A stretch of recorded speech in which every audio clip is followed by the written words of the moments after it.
உட்காரலாமாங்க? Hallelujah, praise the Lord. காலையில நம்மளால உட்கார முடியாது, முழங்கால் போட முடியாது. ஆமென். இன்னைக்கு இந்த முழங்கால் ஜெபத்தினுடைய ஆசீர்வாதத்தை நம்ம என்ன செய்யறோம், பார்க்க போகிறோம். அதுக்கு முன்னாடி இயேசுவை ஃபர்ஸ்ட் நமக்கு ரோல் மாடல் யாரு? இயேசப்பா தான் நமக்கு ரோல் மாடல். அவங்க பண்புகள்லாம் நமக்கு நல்லதுதான். பைபிள்ல இருக்கிற பரிசுத்தவான்கள் எக்கச்சக்கமா இருக்காங்க. இவங்களுடைய குணாதிசயங்கள் நமக்கு முக்கியம். ஆனா அதை விட நமக்கு ரோல் மாடல் யாருன்னா இயேசு கிறிஸ்து. ஆமென். இன்னைக்கு ஒண்ணு வாசிக்க போகிறோம். லூக்கா எழுதின சுவிசேஷம் முழங்கால் ஜெபத்தின் ஆசீர்வாதம். லூக்கா 21, கொஞ்சம் ஃபாஸ்டா வாசிங்க. 41, 21, 22, 41. கல்லெறி தூரம் அப்புறம் போய் அவர்களை விட்டு, அவர்கள் யாருன்னா சீஷர்களை விட்டு கல்லெறி தூரம். கல்லு நீங்க எவ்வளவு தூரம் ஃபாஸ்டா அடிப்பீங்க?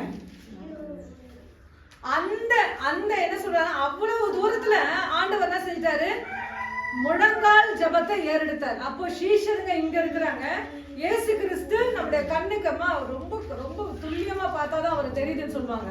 அந்த அளவுக்கு தூரம் போய் என்ன செய்யறாரு ஆண்டவர், முழங்கால் படியிட்டு பிதாவை நோக்கி ஜெபம் பண்றாரு. அப்ப அவர் நம்மளை பார்த்து சொல்றாரு, ஏசப்பா நம்மளை பார்த்து சொல்றாரு, நான் செஞ்சுட்டேன். நான் இந்த பூமியில ஊழியம் செய்யும் போது இந்த உலகத்துல உங்களை போல என்ன போல பாடுள்ள மனுஷன் தான். அவர் என்ன செய்யறாரு, நான் முழங்கால் படியிட்டு நான் ஜெபம் பண்ணேன், நீ என்கிட்ட என்ன செய்யணும்? மத்தேயு 11ஆம் அதிகாரம் 20ஆம் வசனம் மட்டும். அது எப்படின்னா நடுவுல இருந்து வாசிங்க. மத்தேயு 11ஆம் அதிகாரம் என்னிடத்தில் கற்றுக்கொள், என்னிடத்திலிருந்து வாசிங்க. 11 என்னிடத்தில் 29 என்னிடத்தில் கற்றுக்கொள்ளுங்கள், அப்பொழுது உங்கள் ஆத்துமாக்களுக்கு இளைப்பாறுதல். அப்ப நமக்கு ரோல் மாடல் யாரு? ஏசப்பா தான். அப்போ அவர் முழங்கால் படியிட்டு ஜெபம் பண்ணி உலகத்தையும் பிசாசையும் மாம்சத்தையும் அவர் ஜெயிச்சு முடிச்சிட்டாரு. அவர் நம்மளை பார்த்து சொல்றாரு, என்னிடத்தில் என்ன செய்யுங்க, கத்துக்குங்க, என்கிட்ட நீங்க கத்துக்குங்க நல்ல விஷயத்த. ஒரு மனுஷன் பூமியில வராப்பல நம்ம சபைக்கு வராங்க, அவங்க நம்ம சபையில ஒரு முக்கியமான ஒரு பக்தியா சில காரியத்தை செய்யறாங்கன்னா அவங்க கிட்ட நம்ம என்ன செய்யலாம், கத்துக்கிறது தப்பே இல்லை. சில காரியங்க அவங்க சொல்லிட்டாங்க, நான் இதோட 3 வருஷம் என்ன செஞ்சிட்டேன், 3 தடவை என்ன செஞ்சிட்டேன், பைபிளை முடிச்சிருக்கிறேன். அல்லேலூயா. ஆனா உங்க படிப்பு கத்தீங்கன்னாக்கா ரொம்ப வித்தியாசமா இருக்கும், ஆச்சரியப்படுவீங்க. அல்லேலூயா. ஏன்னா நமக்கு ஆண்டவர் கற்றுக் கொடுத்திருக்கிறாரு, அதை நம்ம வாசிக்க நம்ம என்ன செய்யக்கூடாது, மறக்க கூடாது. வேதத்தை நேசிக்கிறவங்களுக்கு மிகுந்த சமாதானம் உண்டு. இந்த வசனத்தை நேசிக்கிறவங்க, இத படிக்கிறவங்க, இத தியானம் பண்றவங்களுக்கு என்ன உண்டு, சமாதானம் உண்டு. அதை கூட சாதாரணமா சொல்ல, மிகுந்த சமாதானம். ட்ரை பண்ணி பாருங்க, எக்ஸசைஸ் பண்ணி பாருங்க. அப்போதான் உங்க வாழ்க்கையில என்ன ஆண்டவர் செய்யறாரு நமக்கு நல்லா புரியும். ஆண்டவர் முழங்கால் படியிட்டு ஜெபம் பண்ணிட்டாரு. இப்போ அவர் சொல்றாரு, என்கிட்ட கத்துக்கோ. என்ன சொல்றாரு, என்கிட்ட கத்துக்கோ. அல்லேலூயா.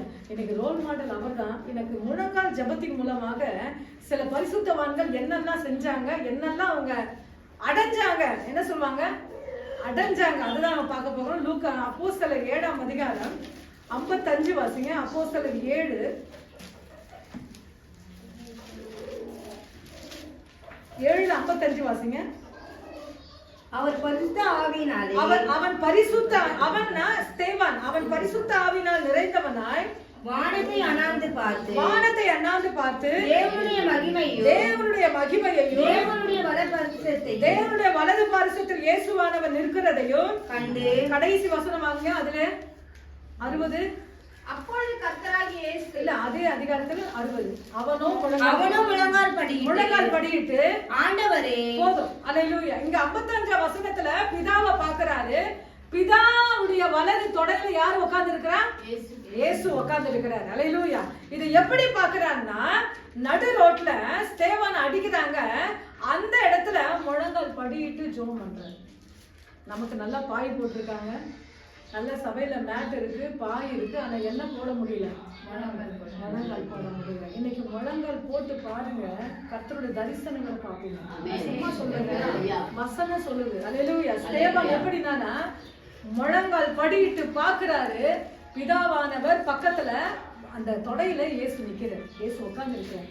அதை பார்த்த உடனே எல்லாரும் சொல்றாங்க, அவனை என்ன செய்யறாங்க, பல்ல கடிச்சு கல்ல எடுத்து அவனை சாவடிக்கிறாங்க. யாரு? ஸ்தேவான். இன்னைக்கு கூட நமக்கு என்ன சொல்லுங்க, அந்த சர்ச் பேர் என்ன சொல்லுங்க? சாந்தோ. என்னதான்? சாந்தோ. அல்லேலூயா. அந்த சாந்தோம்ல அவருடைய தலையை வச்சிருக்காங்க, அவருடைய எலும்பை வச்சிருக்காங்க, அவர் குடிச்ச அந்த தண்ணியுடைய குவளையை வச்சிருக்காங்க. போய் பாருங்க, முக்கியமான விஷயம். அல்லேலூயா. ஏன்னா இன்னைக்கு நம்ம தேசத்துல, நம்முடைய சென்னையில மரிச்சவர் யாருன்னா ஸ்தேவான். இன்னைக்கு அந்த இடத்துல ஒவ்வொரு காரியங்கள், மகிமையான காரியங்கள் இருக்கு. அதை நம்ம கண்டறிந்து கொண்டோம்னா அதை நம்ம என்ன செய்யலாம்? ஃபாலோ பண்ணலாம். என்ன பண்ணலாம்? அதை நம்ம ஃபாலோ பண்ணலாம் இயேசுவின் நாமத்தினாலே. இப்போ ஃபர்ஸ்ட் பாத்தீங்கன்னாக்கா, அவர் தேவ சாயலை காண முடிந்தது. முழங்கால் ஜெபத்தின் மூலமாக என்ன நடந்தது? தேவ சாயலை. இரண்டாவது நம்ம பார்க்க போகிறோம் எபேசியர் 3ஆம் அதிகாரம் 15-16 வாசிங்க. கொஞ்சம் சீக்கிரம் வாசிங்க. எபேசியர் 3:15. நம்முடைய கர்த்தராகிய இயேசு கிறிஸ்துவினுடைய பிதாவை நோக்கி முழங்கால் படியிட்டு நீங்கள் அவருடைய ஆவியினாலே உள்ளான மனுஷனை வல்லமையால் பலப்படவும் விசுவாசத்தினாலே கிறிஸ்து உங்கள் இருதயங்களில் வாசமாய் இருக்கவும். இந்த இடத்துல நம்முடைய கர்த்தராகிய இயேசு கிறிஸ்துவுடைய பிதாவை நோக்கி முழங்கால் படியிட்டு, முழங்கால் படியிட்டு எதுக்கு ஜெபம் பண்றேன்னா, உள்ளான மனுஷன் பல அடையும். இன்னைக்கு வெளியே இருக்கிற மனுஷன் கொஞ்சம் சோத்துட்டா, ஒரு எனர்ஜின்னா நீங்க என்ன வாங்கி குடிப்பீங்க? தண்ணி குடிப்பீங்க. அதை விட இன்னும் முக்கியம் ஜூஸ் குடிப்பீங்க. அப்புறம் என்ன குடிப்பீங்க? ஹார்லிக்ஸ். அப்புறம் அந்த பூஸ்ட், ஓபிடா, அதெல்லாம் குடிப்பீங்க சரீரத்துக்கு. ஆனா உள்ள இருக்கிற பாருங்க ஒரு மனுஷன், அந்த மனுஷன் என்ன செய்யணும்? வல்லமையில பலப்படணும். அந்த வல்லமையில பலப்படணும்னா நீங்க முழங்கால் போட்டுதான். உங்க இருக்கிற உங்க ஆத்துமா பலப்படணும்னா, உங்க ஆத்துமா கர்த்தரை நோக்கி ஸ்தோத்திரிக்கணும்னா நீங்க என்ன செய்யணும்? முழங்கால் போடணும். கொஞ்சம் வலிக்கலாம். ஆனா முழங்கால் போட்டு பாருங்க, ஒரு எனர்ஜி ஆண்டவர் எப்படி கொடுக்கிறாரு. அல்லேலூயா. இன்னைக்கு எத்தனையோ தேவதாசர்கள் இன்னைக்கு ஆதியிலிருந்து அந்த சர்ச்சு பாஸ்டர் 4 தலைமுறை இன்னைக்கு கர்த்தரை சந்ததிக்கிற அந்த நேரத்துல அவங்க சர்ச்சு பாஸ்டருடைய முழங்கால் என்ன செய்யறாங்க? பாட்டில் வச்சிருக்காங்க. ஏன்? ஏசிய பாஸ்டர் சொல்றேன். என்ன சொல்ற? தலைமை சபையில இருக்க அப்போஸ்தலர் கிறிஸ்துவ சபையினுடைய இன்னைக்கு வளர்ந்திருக்கு. ஆனா அந்த முழங்கால் தான் எந்த முழங்கால்? ஆதியில் இருந்த அந்த தகப்பனாருடைய முழங்கால் தான் இன்னைக்கு அது அஸ்திவாரமா மாறிடுச்சு. முழங்கால் போட்டு பாருங்க. உங்க பிள்ளைங்களா இருந்தாலும் சரி, உங்களுடைய கணவனா இருந்தாலும் சரி, முழங்கால் அவனுடைய என்ன சொல்றது? அதனுடைய பக்தி சொல்லுவாங்க. அதனுடைய முழுசாவே அந்த காப்பு நீங்க நிறைய பேர் முழங்கால் தூக்கி பார்த்தா தெரியும். காப்பு காய்க்கணும். அந்த காப்பு காய்ச்சிருந்ததுன்னா நீங்க பாக்கியவதிங்க. அல்லேலூயா. நிறைய பேருக்கு காய்க்காது, ஆனா காய்ச்சிருந்ததுன்னா நீங்க தான் பாக்கியசாலிங்க. உண்மையா சொல்லுங்க, ரியலா சொல்றேன். அல்லேலூயா. என் தகப்பனுக்கு பாத்தீங்கன்னாக்கா படிப்பு இல்லை. டெபோரால் மாதிரிதான் படிப்பு இல்லை. ஆனா கூட்டி எங்க அப்பா படிக்க ஆரம்பிச்சாரு. படிக்க ஆரம்பிச்ச உடனே முழங்காலே நின்று பைபிள் படிப்பாரு. என்ன பண்ணுவாரு? முழங்கால நின்று பைபிள் படிச்சு மற்றவங்களுக்கு அர்த்தத்தை சொல்லுவாரு. அவர்கிட்ட எங்கே ஓடி போக மாட்டாரு. அவர்கிட்ட ஒரு ஜனங்கிட்ட என்ன செய்யாருன்னா இந்த வேத அர்த்தங்களை சொல்ல ஆரம்பிச்சாரு. அப்ப நான் உடனே சொன்னேன், எங்க அப்பாவுக்கு அந்த அளவுக்கு மயக்கு பிடிச்செல்லாம் பேசுறேன். நான் சொன்னேன், உங்களுக்கு ஒரு வரம் இருக்கு. என்னன்னா ஆத்மாக்கிட்ட பேசுற வரம் இருக்கு. என்ன இருக்கு? அதெல்லாம் ஒரு வரங்க. அதெல்லாம் ஒரு வரம். ஏதோ கையை வச்சு பேய துரத்துட்டு மட்டும் வரல. தேவ சமத்துல மற்றவர்களுக்கு நம்ம ஆலோசனை கொடுக்கிறது, மற்றவர்களுக்கு கர்த்தருடைய வார்த்தையை நாம் எடுத்து சொல்றது, வசனங்களை விளக்குவது, அதெல்லாம் ஒரு வரம். அனிதா ஊழியம் செஞ்சு பாரு. கர்த்தர் அல்லேலூயா அறுவடை கொடுக்க அவர் வல்லமையுள்ள தேவனாய் இருக்கிறார். மூன்றாவதாக பிசாசு விலகும். மத்தேயு 17:14-18. மொத்தம் 14 வாசிங்க, மொத்தம் 18 வாசிங்க. மத்தேயு 17 பிசாசுகள் விலகும். மத்தேயு 17:14. அவர் ஜனங்களிடத்தில் வந்த பொழுது ஒரு மனுஷன் அவரிடத்தில் வந்து அவருக்கு முன்பாக முழங்கால் படியிட்டார். முழங்கால் படியிட்டு இப்ப 18 வாசிங்க. பிசாசை அதட்டினார். புறப்பட்டது. அந்த நேரமே அந்த இளைஞன் சொத்தமானான். அல்லேலூயா. இந்த இடத்துல தகப்பனுடைய பிள்ளை அப்பாவும் புள்ள என்ன செய்யுதுன்னா தீயினும் தண்ணியில போய் தொப்புன்னு விழுது. என்ன செய்யுது? தீய பார்த்தா விழுந்துடலாம், தண்ணிய பார்த்தா என்ன செய்யறான்? விழுந்துடலாம். ஆனா அவங்க அப்பா என்ன செய்யறாருன்னா சும்மா ஃபிட்ஸ் கூட சொல்லலாம். என்ன சொல்லலாம்? ஃபிட்ஸ். நம்ம ஊர்ல சொன்னீங்கன்னாக்கா அது நிறைய பேர் மதிப்பு நோய் தெரியாது. ஃபிட்ஸ் சொன்னா நல்லா இருக்கு தெரியும். ஹalleluya. அதுல ரொம்ப வேதனைப்படும் போது அவங்க அப்பா என்ன செய்ய சாதாரணமா ஜெபம் பண்றாரு. எப்படி ஜெபம் பண்றாரு? அதுதான் ஹைலைட். அந்த இடத்துல 14ஆம் வசனத்துல முழங்கால் படிக்கிறாரு. 18ஆம் வசனத்துல பிசாசு போகுது. அது ஷார்ட்டா சொல்றேன், ஃபுல்லா நான் வாசிக்கிறேன். ரொம்ப ரத்தின சுருக்கமா சொல்றேன். 14ஆம் வசனத்துல முழங்கால் போடுறாரு. 18ஆம் வசனத்துல பிசாசு போகுது. அப்போ பிசாசு போனா நாம என்ன செய்யணும்? நேர் முழங்கால் படிட்டு சப்பாத்தி முழங்கால் இல்ல, எனக்கு மட்டும் சாப்பிடுற மாதிரி இல்ல, வலிக்கும் தான். ஆனா கிரகத்தை கொடுத்து பாருங்க. அல்லேலூயா. கர்த்தர் எப்படி அற்புதம் செய்யறாரு பாருங்க. அல்லேலூயா. 4வது வாசிக்க போகிற ரொம்ப முக்கியமானது அக்கினி இறங்கியது. 2 நாளாகமம் 6ஆம் அதிகாரம் 13 வாசிங்க. சாலமோன் ஜெபிக்கும் போது 2 நாளாகமம் 6ஆம் அதிகாரம் 13. சாலமோன் 5 முழ நீளமும் 5 முழ அகலமும் 3 முழ உயரமான ஒரு வெண்கல பிரசங்க பீடத்தை உண்டாக்கி அதை நடு பிரகாரத்திலே வைத்திருந்தான். அதன் மேல் அவன் நின்று இஸ்ரவேலின் சபையார் எல்லாருக்கும் எதிராக முழங்கால் படியிட்டு தன் கைகளை வானத்திற்கு நேராக விரித்து. இந்த ஸ்டைல் புரியுதுங்களா? வசனம் வாசித்தாச்சு. பலிபீடத்துக்கு நேராக முழங்கால் படியிட்டு கரங்களை வானத்துக்கு நேராக என்ன செய்றாரு? விரிக்கிறார். புரியுது நான் சொல்றது? முழங்கால் போடுறாரு, 2 கையும் வானத்துக்கு நேராக தூக்குறாரு. இப்போ எப்படி அக்கினி இறங்குது? 7ஆம் வசனம், 7ஆம் அதிகாரம் முதல் வசனம். ஃபுல்லா வாசிக்க முடியாது. 7ஆம் அதிகாரம் முதல் வசனம். ஜெபம் பண்ணி முடிக்கிற போது அக்கினி வானத்திலிருந்து இறங்கி ஆமென்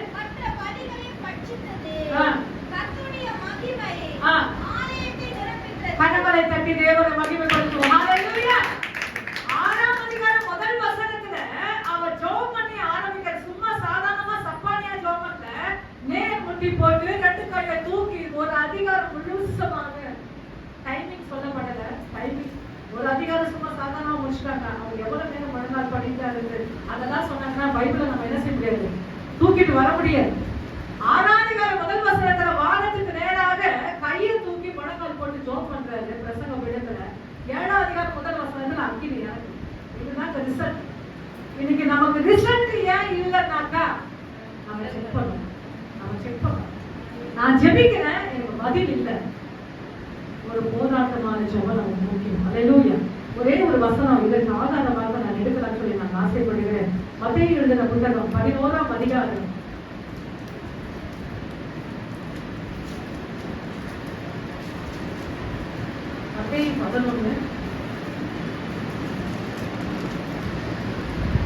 11:12 வாசிங்க. யோவான் ஸ்நானம் காலம் முதல் இதுவரைக்கும் பரலோக ராஜ்யம் பலவந்தம் பண்ணப்படுகிறது. பலவந்தம் பண்ணுகிறவர்கள் அதை பிடித்துக் கொள்கிறார்கள். ஹalleluya. பலவந்தம் நான் சொல்லுங்க யாராவது.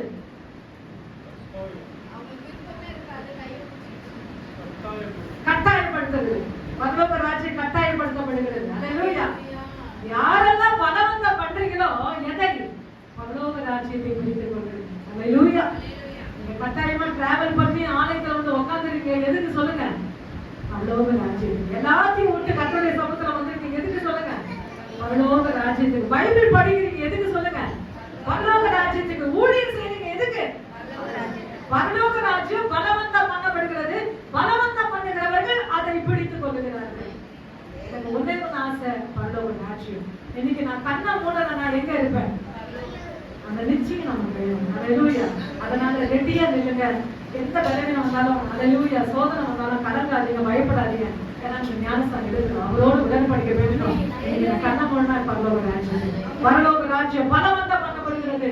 பலவந்தம் பண்ணுகிறவர்கள் அதை பிடித்துக் கொள்ளுகிறார்கள். கடைசியாக வாசிக்க போகிறோம். நான் எடுத்தது 7 சப்ஜெக்ட், ஆனா 5ல நிக்கிறேன். 5வது கடைசியாக வியாதிகள் நீங்கும். மார்க்கு 1ஆம் அதிகாரம் 40-42 வாசிங்க. முழங்கால் ஜெபத்தின் மூலமாக வியாதிகள் நீங்கும். மார்க்கு 1ஆம் அதிகாரம் 40ஆம் வசனம் 42. அப்பொழுது குஷ்டரோகி ஒருவன் அவரிடத்தில் வந்து அவர் முன்னாக முழங்கால் படியிட்டு உனக்கு சித்தமானால் என்னை சுத்தமாக்கு உம்மால் ஆகும் என்றான். வேண்டிக் கொண்டான். இயேசு இல்ல நான் சொல்ற வசனம் மட்டும். இப்படி அவர் 42 இப்படி அவர் சொன்ன உடனே குஷ்டரோகம் அவரை விட்டு நீங்கிச்சு. ஆமென். ஹalleluya. குஷ்டரோகம் எப்படி ஜெபம் பண்றானா அவருக்கு முன்பாக முழங்கால் படியிட்டு. நிச்சயமாக சில பேர் ஜபுல எந்த பிரச்சனையும் இருக்காது, முழங்கால் எந்த பிரச்சனையும் இருக்காது. ஆனா மத்தவங்க எப்படி உட்கார்ந்து சொல்லுங்க சொல்லுங்களேன். ஜபுல பிரச்சனை இல்லைங்க, முழங்கால பிரச்சனை இல்லைங்க, மத்தவங்க எப்படி உட்கார்றாங்க? எதை போட்டு சாப்பிடுற மாதிரி உட்கார்றாங்க.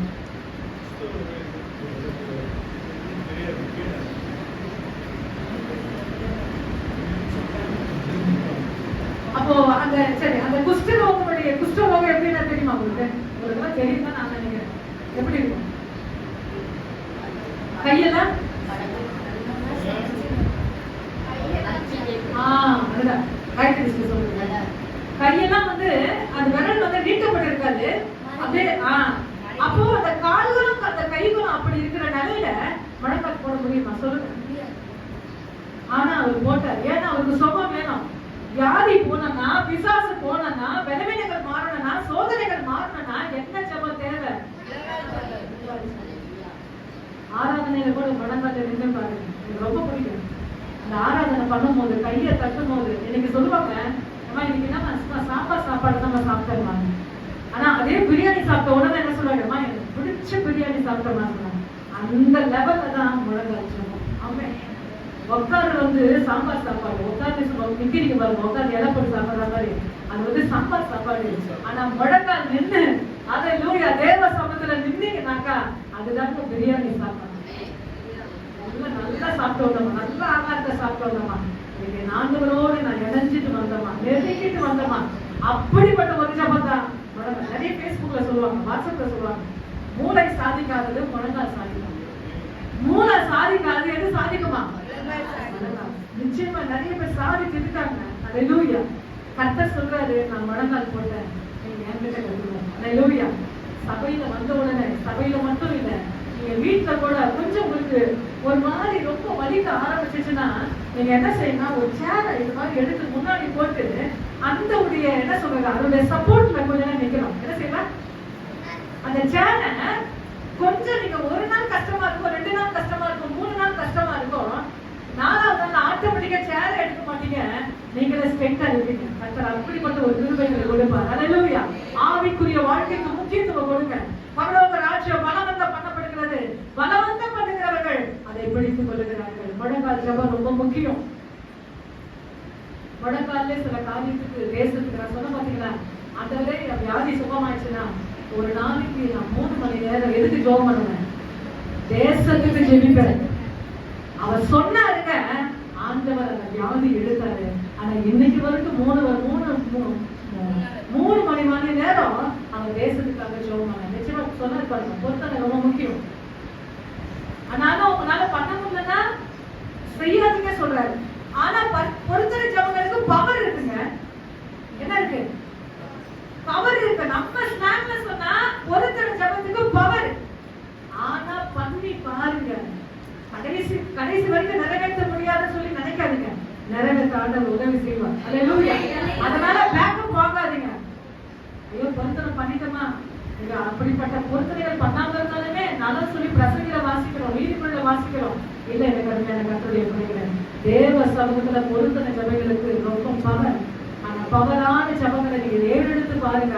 அது சும்மா சாதாரணமா ஏறெடுக்காதீங்க, முழங்கால் போட்டு ஏறெடுத்து பாருங்க.